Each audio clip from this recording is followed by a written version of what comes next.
Hello there. Hello class. You are welcome to HisGov TV. In today's lesson, we will be looking at the achievement of Sir Gordon Guggisberg of the Gold Coast. But before that, let's take a look at our lesson objectives for today. Our lesson objectives for today will be that by the end of this lesson, you should be able to outline the achievement of Gordon Guggisberg to the development of the Gold Coast. If you like this video, kindly subscribe.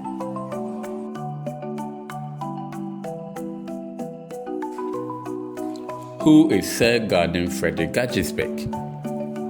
Gordon Guggisberg was born in October 1868. He was an engineer and a surveyor by profession. His association with the Gold Coast, Ghana, started in 1902 when he was appointed to the colonial office as Assistant Director of Survey to conduct an extensive survey of the country. For a few months in 1914, he was Director of the Gold Coast Public Works. As a result of his experience in working in the Gold Coast, Gordon Guggisberg became aware of the social and economic problems of the Gold Coast. Gordon Guggisberg was appointed as the governor of the Gold Coast in 1919. He was determined to bring much development in the Gold Coast. At the time he took over the administration of the Gold Coast, the World War I had reduced the official staffs to the absolute minimum and hindered development in the Gold Coast. After his appointment, Guggisberg set out a task to develop the Gold Coast. Now, let's take a look at the contribution of Guggisberg to the Gold Coast. These contributions have been categorized into three: the economic contributions, the social contributions, and the political contributions. Now, let's begin with the economic contribution of Guggisberg. The first economic contribution of Guggisberg was a 10-year development plan.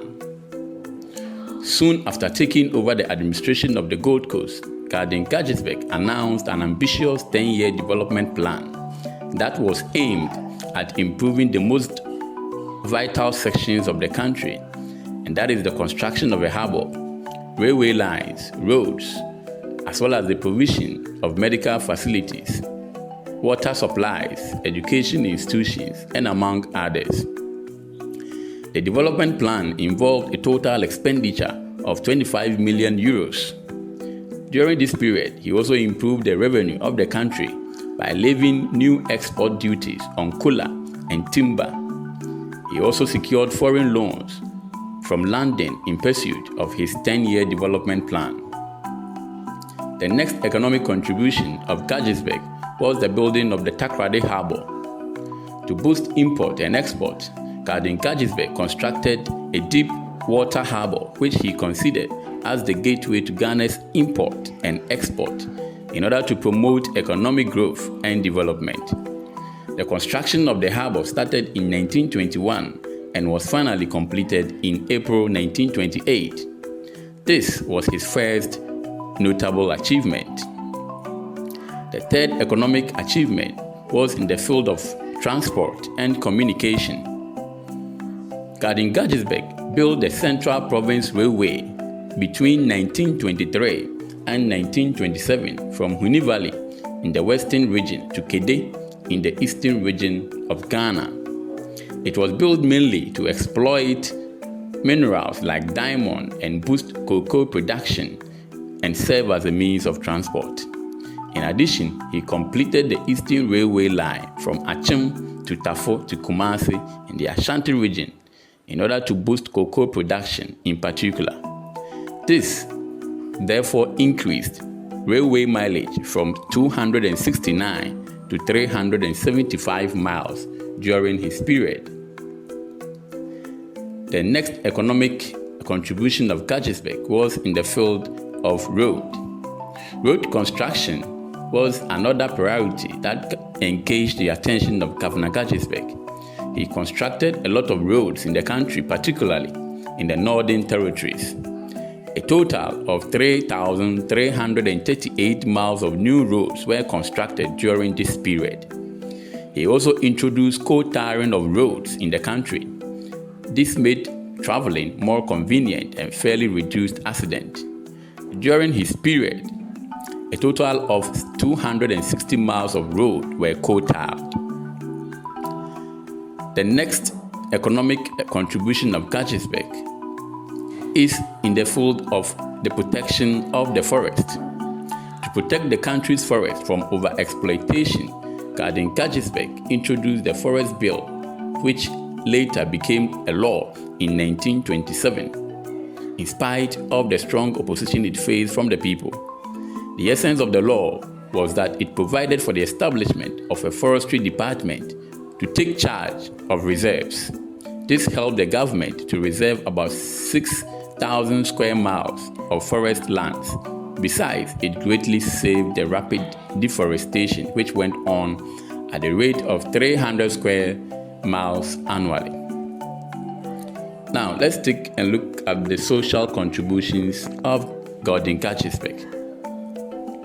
The first social contribution is in the field of education. Gordon Guggisberg paid great attention to educational development. In the first place, he appointed a committee in 1920 under the chairmanship of D.J. Oman to streamline the educational sector. Secondly, he collaborated with the education department and the heads of missions to draw up a very comprehensive plan which became known as the Guggisberg 16 Principles of Education. Now, let's take a look at some of the principles of Gordon Guggisberg. The first one was that the first principle stated that the primary education must be thorough and be from the bottom to the top. The second one, the provision of secondary schools with an educational standard that will fit young men and women to enter a university. The third principle was the provision of a university. The fourth one was equal opportunity was to be given to both boys and girls. The fifth one, the staff of teachers must be of highest possible quality.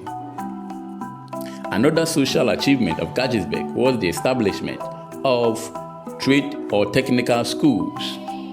He opened 4 trade or technical schools in 1922 to provide technical and educational support near Asante in Cape Coast, Chebi, Mampon, Asante, and Yendi, which was later transferred to Tamale. The most outstanding among them was the Prince of Wales College, now Achimota School, which was opened on 20th January 1927 for the training of native teachers and instructors. The next social contribution of Guggisberg was the provision of medical facilities. Upon his assumption of duty, he found out that the existing hospitals were few and far between. He saw the need to reverse this trend,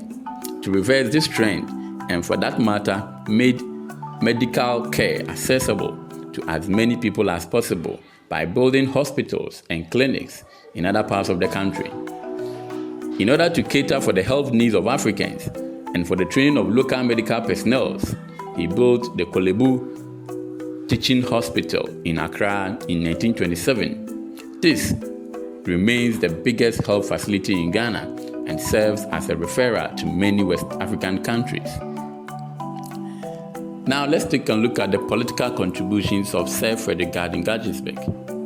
The first political contribution of Guggisberg was the introduction of Guggisberg Constitution of 1925. For the first time, the right to elect representatives for the Legislative Assembly was granted under the 1925 Guggisberg Constitution.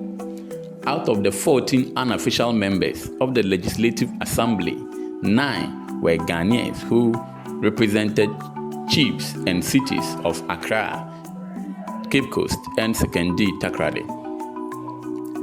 The next achievement of Sir Frederick Guggisberg was the return of Nana Prempeh I. In order to restore peace and order in Asante, Sir Frederick Gordon Guggisberg managed to secure the return of Nana Prempeh I from exile in the Seychelles Island in 1924. In 1926, Nana Prempeh was installed as Kumasi-hene, not Asante-hene. We therefore conclude with the observation that though Guggisberg might have had some shortcomings in his work, there is little doubt that his contribution to the overall development of Ghana is immeasurable. Guggisberg died in 1930 at Bexhill. Let's know what you think about Sir Frederick Gordon Guggisberg in the comment section. Subscribe to this video